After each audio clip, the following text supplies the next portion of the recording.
Plongez dans l'horreur avec notre 5e épisode de French Horror Story.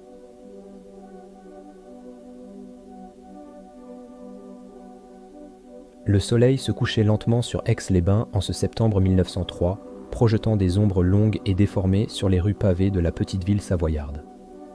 Eugénie Fougère, connue dans les cercles mondains sous le nom de Foufou, avait passé une soirée animée en compagnie de sa compagne Victorine Gérien. Les deux femmes, toutes deux adeptes du luxe et du plaisir, se préparaient à assister à la première représentation de la pièce Le Détour d'Henry Bernstein, œuvre acclamée par les critiques parisiens.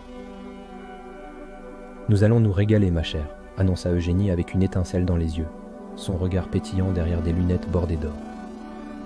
Bernstein est un auteur de talent. Cette pièce a été saluée comme l'une des meilleures créations théâtrales du moment. « Et comment s'intitule la pièce ?» demanda Victorine, ajustant un chapeau en plume qui semblait presque vivante sous l'éclat de la lumière des bougies.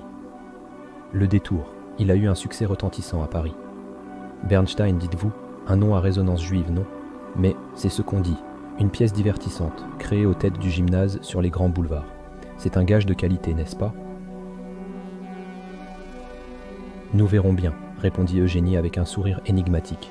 « En attendant, je vais envoyer une demande à notre coiffeur pour demain matin. Lucie, Lucie !» La servante, vêtue d'un tablier blanc, s'avança avec une démarche précipitée. « Madame ? Voulez-vous demander à notre coiffeur de se rendre à la villa demain à 8 h du matin ? » « Oui, madame. » Le duo se dirigea vers le Grand Cercle, un lieu de divertissement réputé pour ses spectacles raffinés. La soirée, marquée par des éclats de rire et des applaudissements, se déroula sans incident. Eugénie, cependant, sembla abattue, un malaise visible dans ses gestes. « Je ne me sens pas bien, ma chère, » murmura-t-elle à Victorine, tandis qu'elle quittait le théâtre. « Je préférerais rentrer maintenant. »« Comme vous voulez, » répondit Victorine avec une indulgence qui cachait une inquiétude palpable. « Rentrons donc. » Le lendemain matin, la villa des deux femmes était plongée dans une atmosphère de calme inquiétant. À 8 h, le coiffeur, suivant les instructions de Lucie, se présenta à la villa. Il sonna plusieurs fois sans obtenir de réponse, avant de se résigner et de retourner chez lui.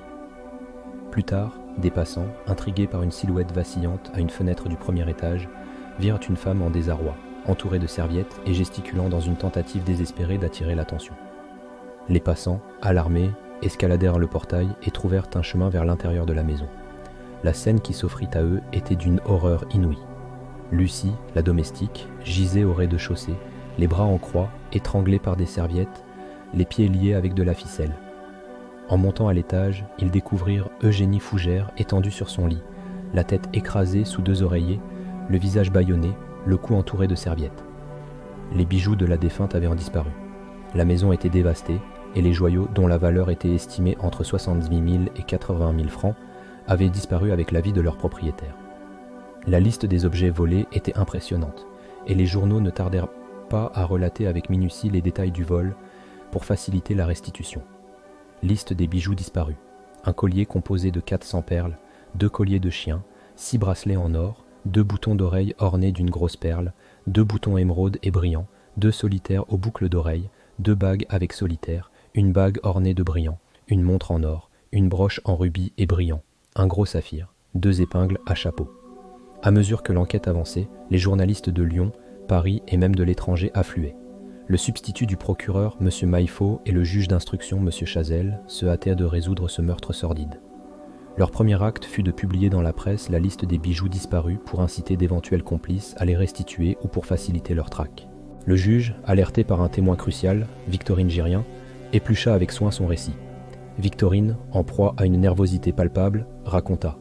« J'avais à peine fermé les yeux lorsque je fus brutalement réveillé par un homme dans ma chambre.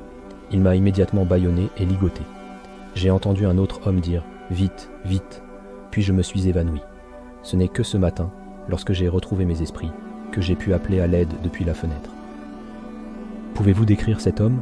interrogea le juge, scrutant le visage de Victorine, marqué par l'angoisse et la fatigue. « Hélas non, monsieur le juge. Dans l'obscurité, je ne pouvais discerner ses traits. » Laissée à son désespoir, Victorine quitta Aix-les-Bains pour se réfugier à Paris, laissant derrière elle une villa meurtrie. Les enquêteurs se concentrèrent alors sur un élément perturbant de cette affaire, la relation entre Victorine Girien et Henri Bassot, un jeune homme dont ils avaient entendu parler.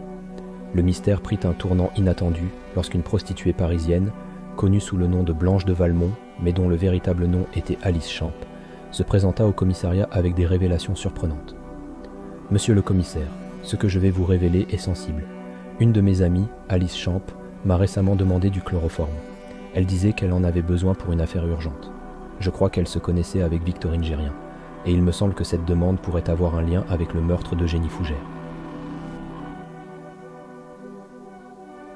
« C'est un indice précieux, » répondit le commissaire, notant chaque mot.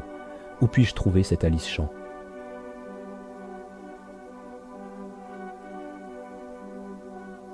Voici son adresse.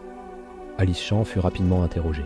Son témoignage confirma que Victorine Girien avait effectivement demandé du chloroforme et que Blanche de Valmont avait su que Victorine avait prévu de se rendre à Aix-les-Bains pour une affaire personnelle. « Vous avez raison, monsieur le commissaire. Alice m'a confié qu'elle pensait que Victorine pourrait être impliquée dans le meurtre. Elle m'a même révélé qu'Henri Bassot, un homme avec qui Victorine a eu des relations, avait également un lien avec le crime, ajouta Blanche de Valmont. À l'heure actuelle, les enquêteurs avaient rassemblé suffisamment de preuves pour établir que Victorine Girien était bien au centre de cette affaire. Henri Bassot, l'amant de Victorine et étudiant d'origine modeste, semblait être le principal suspect. Henri Bassot, un jeune homme aux yeux bruns, au nez aquilin et à la moustache fine, venait de Besançon et s'était récemment installé à Paris. Il avait été vu à Aix-les-Bains avec Victorine avant le meurtre, et son comportement suscitait des soupçons. L'enquête révélait progressivement une toile complexe de relations et de secrets. Pourquoi Victorine Girien, pourtant amante de Foufou, aurait-elle orchestré un tel meurtre? Quel rôle Henri Bassot jouait-il réellement dans cette tragédie? Les éléments du puzzle s'imbriquaient lentement, mais la vérité demeurait enfouie dans les ombres mystérieuses de l'affaire.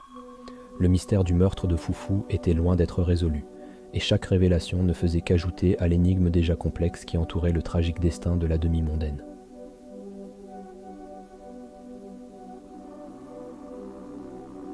N'oubliez pas de vous abonner à notre chaîne pour ne manquer aucun de nos épisodes passionnants.